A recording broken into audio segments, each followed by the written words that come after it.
I am Second Engineer James Neil Taylor of the SS Straightfisher Barrow, Merchant Navy. I was born in Ayr in 1905 and was brought up with my brother David by my parents David and Helen Taylor.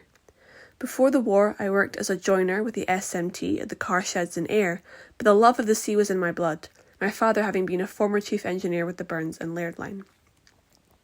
I married my dear wife Janet in 1936, and we settled in 4 James Street, where we were blessed with a daughter, Mary, and a son, David. I joined the Merchant Navy early in the war and worked with the Fisher Line from Barrow, serving on the Straightfisher, which was built in 1917 in Aberdeen.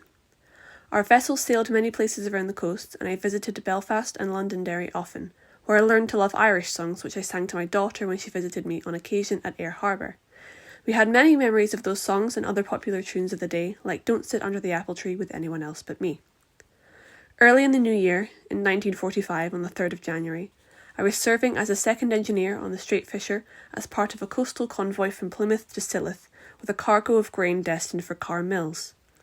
The vessel had been fitted with a heavy concrete wheelhouse, and when we were off the coast near Land's End in Cornwall, the cargo shifted and the vessel had no stability left and capsized. I was one of the 7 of the crew members that did not survive the sinking, and I was 38 years of age when I died. Though I did not serve in a fighting unit, and my death was not as a direct result of enemy action, I am still considered as a casualty of war, and my grave is formally marked by the authorities in grateful remembrance of my sacrifice.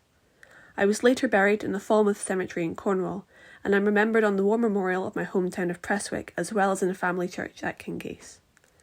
Though my daughter has never been able to visit my grave, a very kind local lady has visited on her behalf several times and has sent photographs of my last resting place to my dear daughter in Prestwick. My brother David was also in the Merchant Navy, and he too was lost on the 7th of February 1941 at the age of 38, when his vessel, the SS Bayfisher Barrow, was sunk near the Bell Rock by German bombers, and he is remembered on the war memorial in Ayr.